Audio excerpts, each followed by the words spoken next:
Sunday Squad, welcome back to another video. We are back in quarantine to keep everybody safe. This week, we are going to be discussing Living Dead, the Untamed. Yes! Back into the world of the Untamed. I'm so stoked.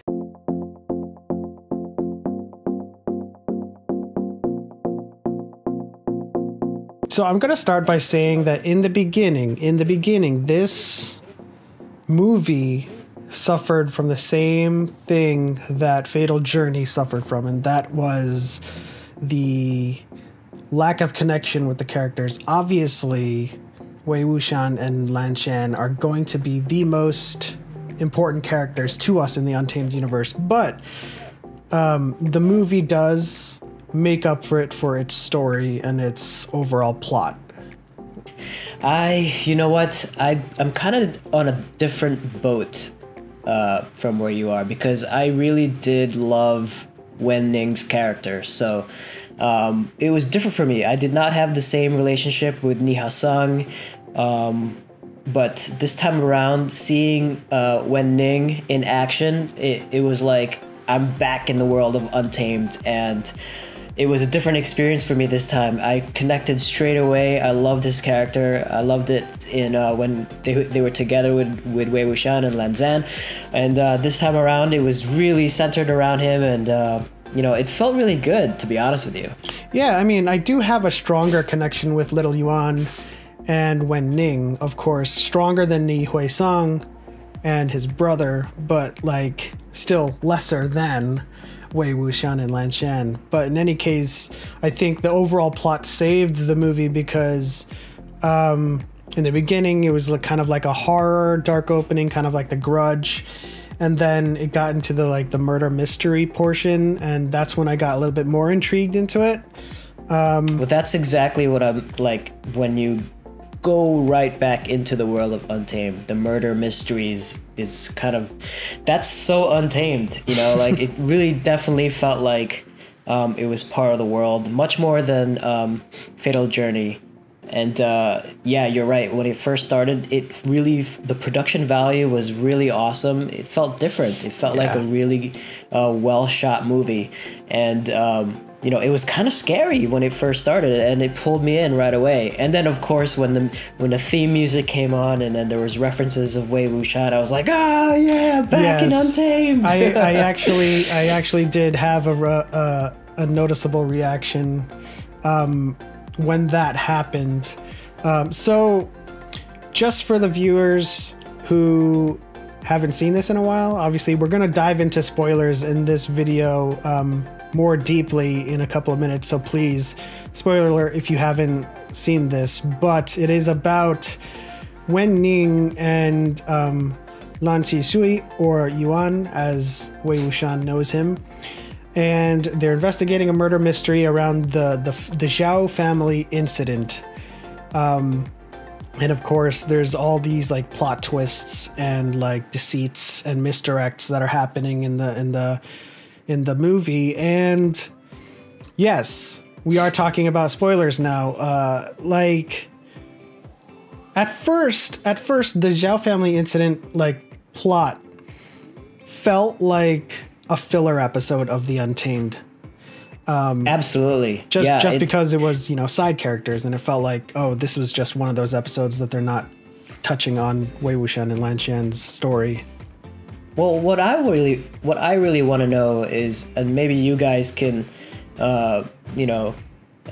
fill it in the comment section, what time period this fits in, whether it was after the Untamed, where they both, walk away from Wei Wuxian and Lan Zhan at the end of the final episode, or it is kind of taking place in between, that storyline. It feels like it's after the Untamed, and it's just the adventure of Wen Ning and Yuan going off on their own.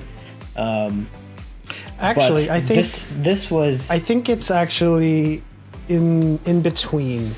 It's in between. I'm not sure if it's in the middle, but I think it's in between, because Wen Ning still refers to him as Shui, not Yuan. And at the end of Untamed, right, he knows that he's like the little kid that they planted in the garden.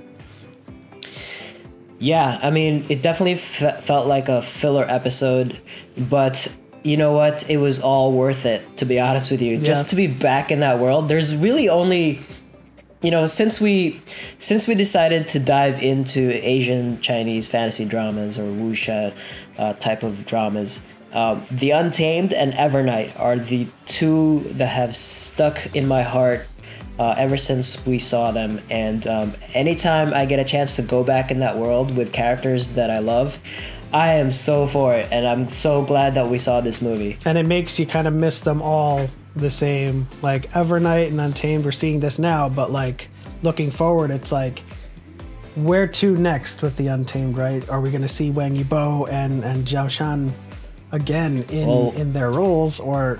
Well, you can watch Wang Yibo on the next, his upcoming Legend of Fei, and you could probably watch Zhan in The Joy of Life. I know that he has a show coming up that's called The Wolf, but nobody knows when that's coming out. Right. But this Living Dead, this was like the Wen Ning movie. This was all about him, like.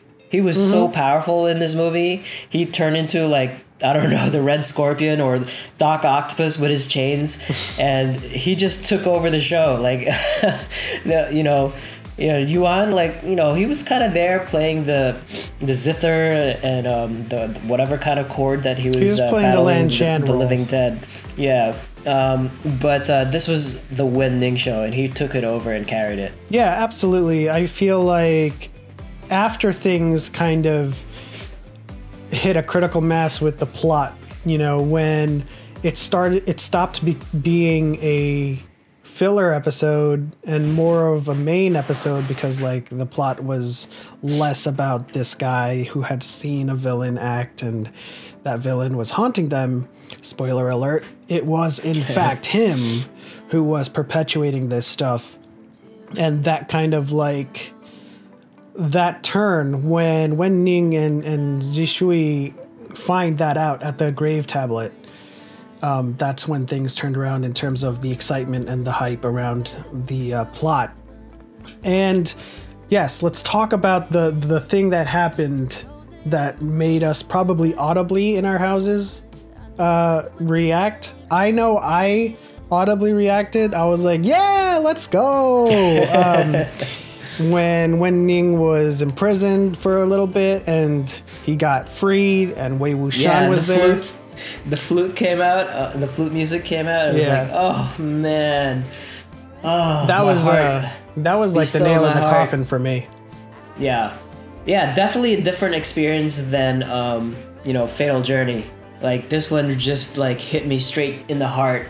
And it took me back like straight away. Yeah, definitely. Especially since Wei Wuxian has an even deeper connection to Wen Ning and not Ni Hui Song, Exactly. And so, like, of course, I thought that the final fight was also scored by X Japan. That kind of like gave me the feeling, and that really hyped me up as well. I thought it was like it switched into Naruto mode. Yeah. So it's kind of like X Japan, and they had that little little riff that you would hear in a Naruto fight. It was pretty awesome. It was a good signal that things were heating up and things have changed. The action, I would have to say this action was so much better. Well, I don't know. You got to see Susanoo in or Sasano. How do you pronounce it? Susanoo. Susanoo. You got to see Susanoo in Fatal Journey. But this one was, I think I just enjoyed this action much more because it was more familiar to me. I think there were two different kinds of actions, but like one was the swords, and then this one was more of the mystical. And I think the one prevailing theme is that both of these movies adopted a lot more Evernight action into their like climax. Yeah. Which is never a bad thing. Oh, I loved it. It was so good. So good. Overall, I think that Living Dead is a better spin-off than Fatal Journey, and it does provide a great little side media consumption for the Untamed universe. I thought this was a great movie. What are your final thoughts on this? Yeah, I just it brought me back to the world of Untamed, and I just want more of it. Like, I know that the show is about a little over a year old, but you know, just like I want more Evernight, you know, I want more of that world, and you know, it's gonna be hard to beat these two, but I agree with you. I thought it was a better spin-off than Failed Journey. The characters, there was a better relationship for me, and I don't know. What did you think? I thought it was really good. It started off slow, and you know, like I said, it was basically a side character thing for me, and I needed to kind of remind myself and put myself back into the universe, especially with Wen, Ning, and Yuan's connection to Wei Wuxian. And then it got totally better, and then Wei Wuxian appeared, even though it wasn't kind of like by direct appearance. It was like a force ghost. Yeah, basically. And that's when everything kind of like connected for me. But in any case, that will do it for our review of Living Dead. Guys, if you enjoyed our little quarantine via satellite review of this movie, hit the like button, subscribe, share, turn on notifications. Also, if you want to know what we're going to be covering in the future, or if you want to be involved in deciding what we cover, hit the community tab, visit our posts, vote on those polls, do all of that good stuff. And guys, we will see you in the next one.